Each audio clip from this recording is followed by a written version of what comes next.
조지아주 정부 측 인사들이 현대차 그룹과 LG 에너지솔루션 합작 배터리 공장 건설 현장에서 체포됐던 한국인 노동자들의 복귀 방안을 논의하고 있는 것으로 밝혀졌습니다. 트럼프 행정부의 강화된 불체자 단속으로 불안한 일부 이민자들이 신분 노출이 두려워 병원 예약을 취소하거나 가정폭력 피해 사실조차 신고하지 못하고 있는 것으로 나타났습니다. 만에 하나 아이스 단속 요원들과 직면한다면 나의 권리는 무엇이며 어떻게 대응해야 하는지 정리했습니다.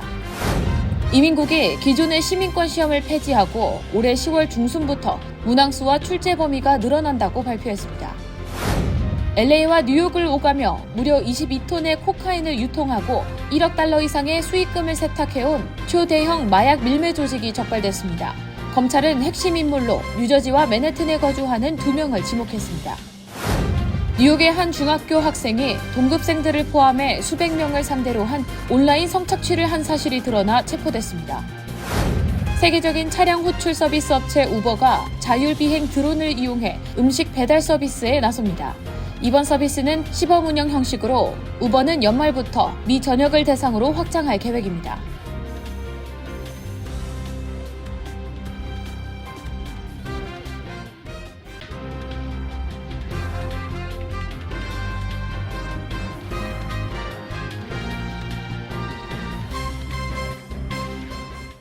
안녕하십니까? KBTV 뉴스 9 이차원입니다. 조지아주 정부 측 인사들이 현대차 그룹과 LG 에너지 솔루션 합작 배터리 공장 건설 현장에서 체포됐던 한국인 노동자들의 복귀 방안을 논의하고 있는 것으로 밝혔습니다. 한편 배터리 공장 설립을 돕던 한국인 직원 체포는 당시 영장에서 언급되지 않았다고 합니다. 이번 단속은 대학관이 지시한 일일 할당량을 채우기 위한 급급한 판단이었다는 해석입니다. 첫 번째 소식 전장 기자가 전해드립니다. 조지아주 서베너 경제개발청 트립 톨리슨 청장은 한국인 노동자들이 돌아오는 것은 매우 중요하다며 그들은 장비를 설치하고 임직원들에게 배터리 셀 기술을 가르칠 수 있는 유일한 사람들이라고 말했습니다. 톨리슨 청장은 단속 당시 테네시주 내슈빌에 있었으며 단속을 사전에 전혀 알지 못했다며 배터리 장비를 설치하기 위해 온 한국인들은 섬세한 재능을 갖춘 사람들이라며 우리는 한국인들에게 의지하고 있다고 했습니다. 그는 팻 윌슨 조지아주 경제개발부 장관과 함께 지난주 디트로이트에서 현대차 경영진을 만나 프로젝트 완공을 위해 현대를 돕겠다고 밝혔으며 한국인들을 귀환시키기 위한 많은 논의를 했다고 말했습니다. 필립 라이너트 경제개발청 대변인 역시 체포된 LG 직원들은 장비 설치와 전문적 지식을 갖춘 숙련된 기술자들이라고 말했습니다. 인사들은 이번 사건은 작은 후퇴에 불과하며 그들이 빠른 시일 내에 복귀할 것을 의심하지 않는다고 전했습니다. 이와 함께 브라이언 캠프 조지아주 지사는 미국의 비자 제도를 전면 재검토할 필요가 있다며 이번 사건은 현대만의 문제가 아니라 전국의 많은 기업이 똑같은 문제를 겪어왔고 현장에서 많은 혼란이 발생하고 있다고 말했습니다. 크리스 클락 조지아주 상공회의 소장도 공장을 지으러 온 한국, 일본, 독일 노동자들을 위해 미국 비자 제도의 전면적인 개편이 필요하다며 그것이 장기적으로 볼 때 조지아 노동자들에게 이득이라고 말했습니다. 한편 조지아주 현대차 LG 에너지 솔루션 배터리 공장을 급습한 이민당국은 일일 체포 할당량을 채우기 위해 한국인 317명을 구금했다는 주장이 나왔습니다. 당초 멕시코 불법 이민자들만 단속하려 했으나 3,000명이라는 일일 할당량 때문에 무리하게 체포 규모를 키웠다는 것입니다. 포브스에 따르면 치안 판사 크리스토퍼 레이는 지난달 31일 조지아 배터리 공장에 대한 IC의 수색을 허가하는 영장을 발부하면서 4명의 멕시코 국적자를 단속 대상으로 명시했습니다. 배터리 공장 설립을 돕던 한국인 직원 체포는 영장에서 언급되지 않았다고 합니다. 또 당시 IC가 한국어 통역사를 대동하지 않은 것은 한국인이 원래 단속 대상이 아니었음을 보여주는 증거라는 것입니다. 한국인 의뢰인 11명 중 1명은 단속 전날 밤에 도착했으며 체포 당시 정장을 입고 회의에 참석 중이었다고 합니다. KBTV 뉴스 전상입니다. 도널드 트럼프 행정부의 강화된 이민 단속으로 불안한 일부 불체 이민자들이 병원 예약을 취소하고 가정폭력 피해 사실조차 신고하지 못하고 있는 것으로 나타났습니다. 합법 체류자가 체포되는 사례도 늘면서 긴장감이 확산되고 있는데요. 만에 하나 아이스 단속에 나선 요원들과 직면한다면 나의 권리는 무엇이며 어떻게 대응해야 할까요? 김은지 기자가 정리했습니다. 최근 연방대법원이 이민세관 단속국 아이스의 단속 방식을 폭넓게 허용하면서 합리적 의심만으로도 체포가 가능해졌습니다. 이에 따라 특정 언어 사용자나 특정 업종 종사자 등이 불시에 단속에 걸릴 수 있고 현장에서 상황을 뒤집기는 사실상 불가능하다는 게 전문가들의 설명입니다. 만에 하나 단속에 직면하더라도 법적 권리를 정확히 이해하고 침착하게 대응하는 것이 무엇보다 중요하다고 강조합니다. 이민 변호사들은 무엇보다 합법 체류 신분임을 즉시 증명할 수 있는 서류를 항상 소지하는 것이 최선의 예방책이라고 조언하고 있습니다. 영주권 카드, 시민권 증서, 노동 허가증, 여권 등을 지참하고 가족 비상 연락망과 변호사 연락처를 준비해 두는 것도 필수적입니다. 또 단속이 빈번한 홈디포 주차장이나 농장, 세차장 등은 가급적 피하는 것이 안전합니다. 만약 단속에 직면했다면 영장을 보여달라, 변호사와 통화할 권리를 달라는 기본적 권리 요구를 분명히 해야 합니다. 특히 아이스 요원이 집으로 찾아올 경우에는 판사가 서명한 영장이 있는지를 반드시 확인하고 소속 여부도 직접 확인해야 합니다. 고용주들의 대비도 필요합니다. 직원들의 체류 신분과 비상 연락망을 미리 확인하고 만약 단속 요원이 사업체에 올 경우 영장을 확인하고 당시 상황을 기록해둘 필요가 있다고 전문가들은 조언합니다. 이와 함께 현장에서 사용할 수 있는 레드카드를 준비하는 것도 도움이 됩니다. 레드카드는 미 이민자 권익단체들이 배포하는 작은 카드로 아이스 단속에 직면했을 때 본인의 권리를 간단히 정리해놓은 안내문입니다. 이 카드를 집이나 지갑에 넣어두고 아이스 요원이 다가왔을 때 직접 말하기 어려운 상황이라면 카드만 제시해도 현장에서 본인의 권리를 알리는 데 참고할 수 있습니다. 다만 레드카드 자체가 체포를 막아주는 법적 효력은 없습니다. 한 이민 전문 변호사는 불법 체류 신분의 경우 대응책이 거의 없지만 합법 체류자라면 최소한의 권리 주장은 반드시 해야 한다며 특히 체류 신분을 입증할 수 있는 문서 하나가 구금과 석방을 가르는 중요한 역할을 한다고 말했습니다. 문제는 이런 단속 강화가 불법 체류자들뿐 아니라 합법 체류자들의 사회적 위축으로도 이어지고 있다는 점입니다. 지난 16일 열린 뉴욕시 의회 공청회에서 이민단체들은 이민자들이 단속에 대한 두려움으로 병원 예약을 취소하고 가정폭력 신고를 하지 않으며 푸드스탬프 등 공적 혜택을 받지 않고 지내고 있다며 강화된 이민 단속이 이민자들의 일상생활을 망가뜨리고 있다고 지적했습니다. 뉴욕 가정상담소 이지혜 소장은 단속 공포 때문에 실질적 조치는 포기한 채 신세 한탄만 하시는 분들이 대부분이라며 우리도 보장할 수 있는 게 없으니 답답하고 안타깝기만 하다라고 전했습니다. KBTV 뉴스 김은지입니다. 올해 10월 중순부터 시민권 시험이 더 어려워집니다. 이민국은 기존의 시민권 시험을 폐지하고 문항수와 출제 범위가 늘어난다고 발표했습니다. 기존 100개 문제였던 시험 범위를 128개로, 실제 시험을 치르는 문항도 10개에서 20개로 늘어납니다. 전장 기자가 전해드립니다. 이민국은 보도자료를 내고 2025년 시민권 획득을 위한 귀화시험 요건 강화를 연방관보에 게시했다고 밝혔습니다.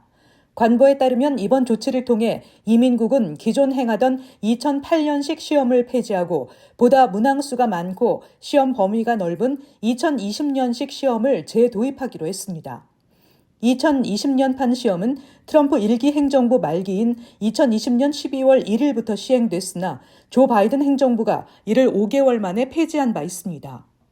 부활될 2020년판 시험의 문제은행 문항은 128개로 현행 버전인 2008년판의 100개보다 더 많고 공부해야 할 범위도 더 넓어집니다. 합격 기준은 그동안 질문 10개 중 6개 이상을 맞히면 됐지만 2020년판은 질문 20개 중 12개를 맞히면 됩니다. 문항 중에는 헌법에 의해 연방정부에 명시적으로 부여되지 않았고 주들에게 금지되지 않은 권력은 개별 주나 국민에게 유보된다는 내용의 수정헌법 제10조, 미국 헌법 형성사에서 중요한 글들인 연방주의자 논집, 드와이트 D. 아이젠하워 전 대통령, 알렉산더 해밀턴, 제임스 매디슨, 미국의 혁신 등에 관한 내용이 포함되어 있습니다. 시험에서 불합격하면 한 차례 더 응시 기회가 주어지며 재시험에서도 불합격하면 귀화 신청이 받아들여지지 않습니다. 시험은 원칙적으로 영어로 치러지지만 65세 이상이며 미국 영주권으로 20년 이상을 살아온 귀화 신청자들은 영어 외의 응시 언어를 선택할 수 있고 출제 범위도 문제은행 중 20문항이어서 공부해야 할 범위가 비교적 좁습니다. 개정된 시험은 다음 달 18일부터 귀화를 신청하는 이들에게 적용됩니다. KBTV 뉴스 전상입니다. LA와 뉴욕을 잇는 초대형 마약 밀매 조직이 적발됐습니다. 이들은 LA와 뉴욕을 오가며 무려 22톤의 코케인을 유통하고 1억 달러 이상의 마약 수익금을 세탁한 것으로 드러났습니다. 검찰은 핵심 인물로 뉴저지와 맨해튼에 거주하는 2명을 지목했으며 이들은 지난해 구금된 인물들입니다. 이들의 유죄가 인정되면 종신형에 처해질 수 있습니다. 보도에 전상희 기자입니다. 연방당국이 LA와 뉴욕을 잇는 초대형 마약 밀매 조직을 단속해 5명이 체포됐습니다. 이들 조직은 LA 다운타운 주얼리 마튼의 보석상으로 위장한 사무실을 거점으로 대량의 코케인을 뉴욕 다이아몬드 지구로 운송하고 동부 공범들에게 재분배했습니다. 뉴욕에서 발생한 마약 수익금은 LA로 송금돼 조직 내부에서 세탁된 것으로 드러났습니다. 검찰이 지목한 핵심 인물로 뉴저지 듀먼트에 거주하는 45세 데이빗 로드리게스와 맨해튼에 거주하는 39세 레이먼드 오커넬은 2024년부터 구금 중인데 이들은 지속적인 범죄 조직 운영, 코케인 유통 및 소지, 자금 세탁 등 8개 혐의로 기소됐습니다. 수사 결과 LA에서 뉴욕으로 발송된 코케인 소포는 약 800개, 총량 22.1톤으로 시가 약 3억 1,500만 달러였습니다. 뉴욕에서 LA로 송금된 현금 소포는 500개 이상, 약 1억 500만 달러 규모였습니다. 수사 과정에서 약 280만 달러 현금과 1,600파운드의 코케인, 마약 수익으로 구입한 고급 차량과 보석도 압수됐습니다. 검찰은 코케인 관련 혐의는 최소 10년형에서 종신형까지, 자금 세탁 관련 혐의는 최대 20년형이 선고될 수 있다고 밝혔습니다. KBTV 뉴스 전상입니다. 뉴욕의 한 중학교 학생이 동급생들을 상대로 한 온라인 성착취 협박, 이른바 섹스토션을 벌여 경찰이 수사에 착수했습니다. 현재까지 신고에 나선 피해 학생은 6명이지만 수사 당국은 수백 명의 학생이 연루됐을 가능성을 열어두고 조사를 이어가고 있습니다. 보도에 김문지 기자입니다. 뉴욕주 라클랜드 카운티 소재 필드스톤 중학교에 재학 중인 한 남학생이 다수의 아동 포르노 관련 중범죄 혐의로 체포됐습니다. 조사는 올 2월 해당 학교에 재학 중인 6명의 학생이 온라인상에서 협박을 받고 있다고 경찰에 신고하면서 시작됐습니다. 이후 수사를 맡은 앤드류 크라이거 수사관은 언론 인터뷰를 통해 피해 학생들은 소셜미디어에서 여학생을 가장한 인물과 메시지를 주고받았고 그 인물이 학생들에게 성적 이미지를 전송하라고 요구했다고 밝혔습니다. 가해자는 처음에 친근하게 접근한 뒤 사진을 받아내면 추가로 더 보내지 않으면 이미 받은 사진을 친구 및 가족들에게 유포하겠다고 협박했습니다. 또 사진을 공개하지 않는 대가로 일부 학생들에게는 $100 이하의 기프트 카드를 요구하기도 했습니다.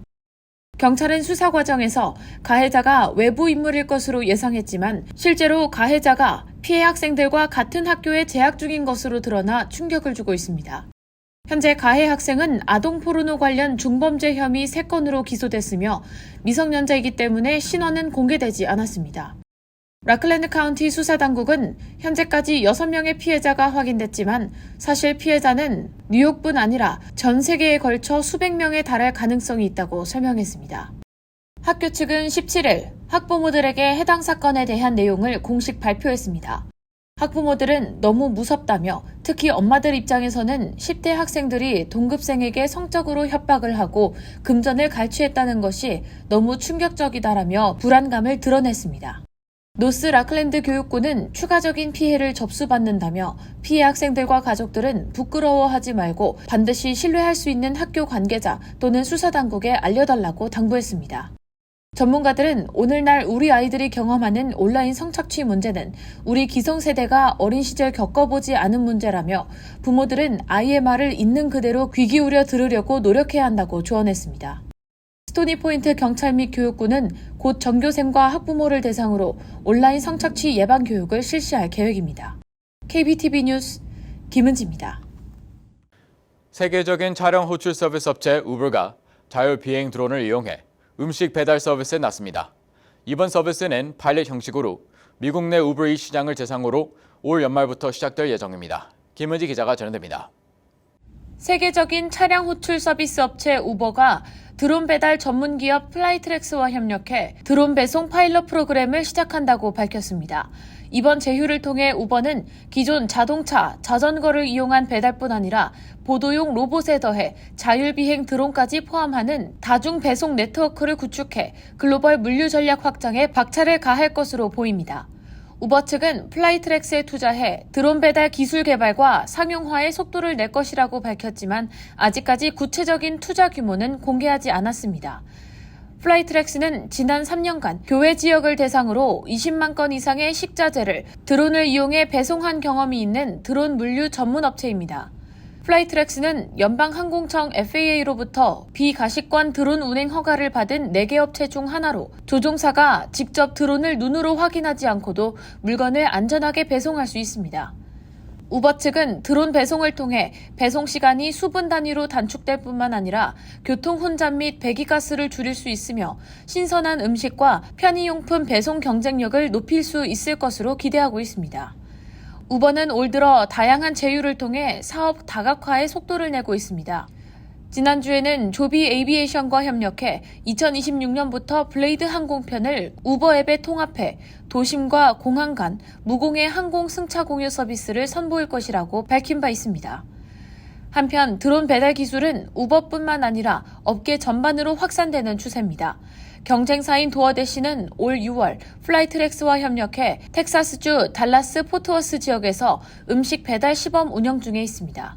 치폴레 역시 달라스에서 드론 배달을 시험하고 있습니다.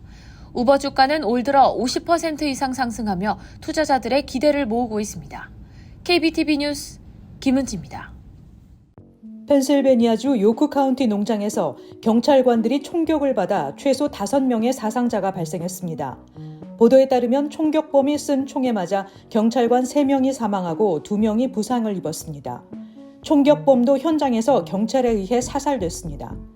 이날 경찰관들은 전날 발생한 가정폭력 사건에 관해 조사를 하기 위해 이 농장에 방문한 것으로 전해졌습니다. 인근 목격자는 30발 정도의 총성이 빠르게 이어졌다고 했습니다. 다만 당국은 조사가 진행 중이라며 총격범의 신원과 구체적인 사건 경위는 공개하지 않았습니다. 뉴욕시장 후보 조란 맘다니를 위협한 혐의로 텍사스 출신의 남성이 퀸즈 법원에 기소됐습니다. 멜린다 캐츠 퀸즈 지방검사에 따르면 44세의 제레미 피스텔은 맘다니에게 우려스러운 음성 메시지와 이메일을 보내 테러 위협을 가한 혐의를 받고 있습니다. 그는 의원에게 머리에 총을 맞기 전에 우간다로 돌아가 집과 가족을 잘 살피고 미국을 떠날 때까지 매 순간 자신을 지켜봐달라고 말했습니다. 검찰에 따르면 맘다니의 공식 주의회 채널로 전송된 이 전화와 이메일은 6월부터 7월 말까지 이어졌습니다. 연방준비제도가 기준금리를 연 4에서 4.25%로 결정했습니다. 이는 9개월 만에 기준금리 인하이자 트럼프 2기 행정부 출범 이후 첫 인하입니다. 연준은 금리 인하 발표 후 성명서에서 일자리 증가가 둔화됐다는 문장을 추가하고 고용에 대한 하방 위험이 높아졌다고 판단한다고 밝혔습니다. 연준은 경제 전망에 대한 불확실성이 여전히 높다며 연준은 물가, 고용에 대한 위험에 주의를 기울이고 있다고 강조했습니다. 한편 연준은 연내 2차례 추가 인하가 이루어질 가능성을 예고했습니다. 연말 금리 예상치 중간값은 3.6%로 제시했습니다. 현대자동차가 팰리세이드를 대거 리콜합니다. 로이터 통신의 보도에 따르면 미 도로교통안전국은 팰리세이드 차종에서 잠기지 않는 안전벨트 버클 때문에 사고 시 승객이 제대로 보호받지 못할 수 있다고 판단했습니다. 이에 따라 현대자동차는 팰리세이드 총 56만 8,500대를 리콜합니다. 잠시 후 커뮤니티 브리핑을 전해드립니다.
이어서 환율과 증시 전해드립니다.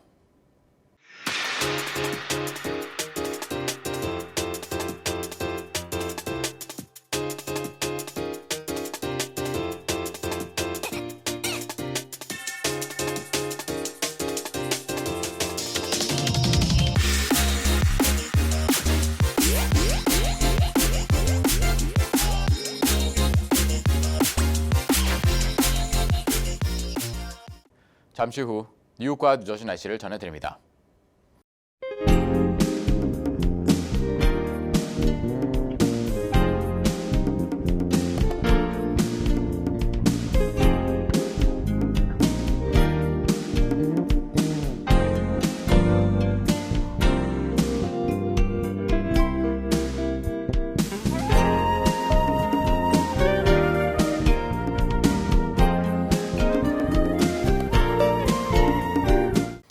이상으로 KBTV 뉴스9 마칩니다. 오늘도 시청해주셔서 감사합니다. 편안한 밤 보내시기 바랍니다.